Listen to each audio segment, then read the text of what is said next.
एक बादशाह था। उसकी एक बेटी थी जिसका नाम चांदनी था। चांदनी बहुत ज़हीन थी। वो हमेशा पढ़ती रहती थी। किताबें उसकी दोस्त थीं। एक दिन चांदनी ने बादशाह से कहा, अब्बा, मैं 3 सवाल पूछूंगी। जो उनके जवाब देगा मैं उससे शादी करूंगी। बादशाह हैरान हुआ। उसने कहा, तुम शादी के लिए तैयार हो? चांदनी ने कहा, जी हां, मगर मेरा शौहर ज़हीन होना चाहिए। बादशाह ने ऐलान करा दिया। पूरे मुल्क से लोग आए, बड़े बड़े आलिम आए, बड़े बड़े दानिशमंद आए, मगर कोई भी चांदनी के सवालों के जवाब न दे सका। चांदनी के 3 सवाल थे। दुनिया की सबसे तेज चीज क्या है? दुनिया की सबसे मीठी चीज क्या है? और दुनिया की सबसे कीमती चीज क्या है? बहुत से लोगों ने जवाब दिए। किसी ने कहा, तेज तरीन चीज तलवार है। किसी ने कहा, तेज तरीन चीज हवा है। किसी ने कहा, तेज तरीन चीज बिजली है। किसी ने कहा, सबसे मीठी चीज शहद है। किसी ने कहा, सबसे मीठी चीज गुड़ है। किसी ने कहा, सबसे मीठी चीज चीनी है। किसी ने कहा, सबसे कीमती चीज सोना है। किसी ने कहा, सबसे कीमती चीज हीरा है। किसी ने कहा, सबसे कीमती चीज मोती है। मगर चांदनी हर जवाब पर सर हिलाती। उसका जवाब किसी को नहीं आता था। दिन गुजरते गए, महीने गुजर गए। चांदनी मायूस होती गई। बादशाह परेशान हुआ, वजीर परेशान थे, महल के सब लोग परेशान थे। एक दिन चांदनी महल से दूर जंगल में गई। वो सोच रही थी। उसे एक लकड़हारा मिला। लकड़हारा लकड़ियां काट रहा था। उसका नाम दाना था। दाना ने चांदनी को देखा। उसने पूछा, तुम उदास क्यों हो? चांदनी ने कहा, मैं 3 सवालों का जवाब ढूंढ रही हूं। दाना ने पूछा, क्या सवाल हैं? चांदनी ने सवाल बताए। दाना ने सोचा, फिर उसने कहा, मैं जवाब जानता हूं। चांदनी हैरान हुई। उसने कहा, तुम जानते हो? दाना ने कहा, जी हां। चांदनी ने कहा, बताओ। दाना ने कहा, पहला सवाल, दुनिया की सबसे तेज चीज क्या है? जवाब, ख्याल। ख्याल हवा से भी तेज है, बिजली से भी तेज है। ख्याल एक लम्हे में दूर दराज जगह पहुंच जाता है। चांदनी के चेहरे पर मुस्कुराहट आई। दाना ने कहा, दूसरा सवाल, दुनिया की सबसे मीठी चीज क्या है? जवाब, मोहब्बत। मोहब्बत शहद से मीठी है, गुड़ से मीठी है, चीनी से मीठी है। मोहब्बत की मिठास कभी खत्म नहीं होती। सबसे कीमती चीज क्या है? जवाब, वक्त। वक्त सोने से कीमती है, हीरे से कीमती है, मोती से कीमती है। वक्त लौट कर नहीं आता। चांदनी खुश हो गई। उसने कहा, तुमने सही जवाब दिए हैं। तुम कौन हो? दाना ने कहा, मैं एक लकड़हारा हूं। मैं रोज लकड़ियां काटता हूं, जंगल में रहता हूं। किताबें नहीं पढ़ी, मगर मैं देखता हूं, सोचता हूं। चांदनी ने कहा, तुम बहुत ज़हीन हो। दाना ने कहा, ज़हीन नहीं हूं, सिर्फ देखता हूं। दरख्त देखता हूं, परिंदे देखता हूं, सूरज देखता हूं, चांद देखता हूं, हर चीज से सीखता हूं। चांदनी महल वापस गई। उसने बादशाह से कहा, मुझे अपने सवालों के जवाब मिल गए हैं। बादशाह ने पूछा, कौन दिया? चांदनी ने कहा, एक लकड़हारा। बादशाह हैरान हुआ। उसने कहा, लकड़हारा? चांदनी ने कहा, जी हां, वो जंगल में रहता है। उसका नाम दाना है। बादशाह ने दाना को बुलाया। दाना आया। उसने सादा कपड़े पहने थे। उसके हाथ में कुल्हाड़ी थी। बादशाह ने पूछा, तुमने सवालों के जवाब दिए? दाना ने कहा, जी हां। बादशाह ने कहा, कैसे जानते हो?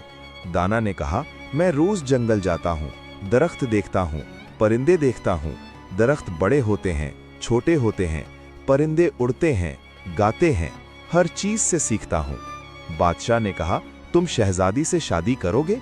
दाना ने कहा, मैं लकड़हारा हूं, शहजादी अमीर है, मैं गरीब हूं। चांदनी ने कहा, तुम ज़हीन हो, तुम्हारी अक्ल कीमती है। बादशाह ने सोचा, फिर उसने कहा, ठीक है, मगर एक और आजमाइश है। दाना ने पूछा, क्या आजमाइश? बादशाह ने कहा, तुम्हें 3 काम करने होंगे। पहला काम, बगैर पानी के पौधा उगाना। दूसरा काम, बगैर आग के खाना पकाना। तीसरा काम, बगैर सुई के कपड़ा सीना। दाना ने सोचा, फिर उसने कहा, ठीक है।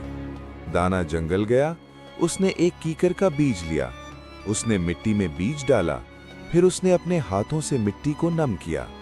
वो रोज सुबह शबनम लेकर आता, शबनम से बीज को पानी देता। 10 दिन बाद पौधा निकल आया। दाना ने पौधा महल लेकर आया। बादशाह देखकर हैरान हुआ। दूसरा काम, दाना ने एक पत्थर लिया। उसने पत्थर को दिन भर धूप में रखा। शाम को पत्थर गर्म हो गया। उसने पत्थर पर रोटी पकाई। रोटी तैयार हो गई। तीसरा काम, दाना ने कांटे और धागा लिया। उसने कांटे से कपड़ा सिया। बादशाह बहुत खुश हुआ। उसने कहा, तुमने तीनों काम कर दिए, तुम बहुत ज़हीन हो। चांदनी ने कहा, मैं दाना से शादी करूंगी। बादशाह ने शादी की इजाजत दे दी। शादी हुई। दाना महल में रहने लगा, मगर उसे महल पसंद ना आया। वो जंगल में रहना चाहता था। दाना ने चांदनी से कहा, मुझे जंगल में रहना अच्छा लगता है। चांदनी ने कहा, मैं तुम्हारे साथ आऊंगी। चांदनी ने अपने अमीर कपड़े उतारे, सादा कपड़े पहने। वो दाना के साथ जंगल में रहने लगी। दाना लकड़ियां काटता, चांदनी घर संभालती। दोनों खुश थे। एक दिन बादशाह बीमार हुआ। बहुत से हकीम आए, मगर बादशाह ठीक न हुआ। चांदनी परेशान हुई। दाना ने कहा, मैं इलाज जानता हूं। दाना जंगल गया। उसने जड़ी बूटियां ली, उन्हें पीसा, बादशाह को दी। बादशाह ठीक हो गया। बादशाह ने दाना से पूछा, तुम ये सब कैसे जानते हो? दाना ने कहा, मैं जंगल से सीखता हूँ, दरख्तों से सीखता हूँ, जड़ी बूटियों से सीखता हूँ, हर चीज से सीखता हूँ। बादशाह ने कहा, तुम हमारे वजीर बनो। दाना ने कहा, मैं वजीर नहीं बन सकता, मैं लकड़हारा हूं। चांदनी ने कहा, तुम अक्ल से वजीर बन सकते हो। दाना वजीर बना। उसने बहुत अच्छे काम किए। उसने गरीबों की मदद की, किसानों की मदद की। मुल्क खुशहाल हुआ। लोग दाना को पसंद करते थे। वो कहते थे, ये लकड़हारा हमारा वजीर है। दाना ने हमेशा सादा जिंदगी गुजारने। वो महल में रहता, मगर सादा कपड़े पहनता, सादा खाना खाता। एक दिन चांदनी ने पूछा, तुम अमीर हो, क्यों सादा रहते हो? दाना ने कहा, सादगी में खुशी है, अमीरी में तकलीफ है। चांदनी ने समझा, वो भी सादा जिंदगी गुजारने लगी। दाना बूढ़ा हुआ। उसने अपनी अक्ल को किताब में लिखा। उसने कहा, अक्ल किताबों में नहीं होती, जिंदगी में होती है। दाना के 3 बेटे हुए। उन्होंने अपने बाप से सीखा। वो भी ज़हीन हुए। दाना मर गया, मगर उसकी कहानी जिंदा रही। लोग कहते थे, लकड़हारा वजीर बना, उसने मुल्क संभाला। चांदनी बूढ़ी हुई। वो अपने पोतों को कहानी सुनाती, कहती, अक्ल किताबों में नहीं, जिंदगी में है। देखो, सोचो, सीखो। आज भी लोग ये कहानी सुनाते हैं। कहते हैं, ज़हीन बनने के लिए किताबें नहीं, आंखें खोलनी होती हैं। ये कहानी हमें 3 सबक देती है। पहला सबक, अक्ल किताबों में नहीं होती, जिंदगी में होती है। दूसरा सबक, सादा जिंदगी में खुशी होती है। तीसरा सबक, हर शख्स से सीखा जा सकता है।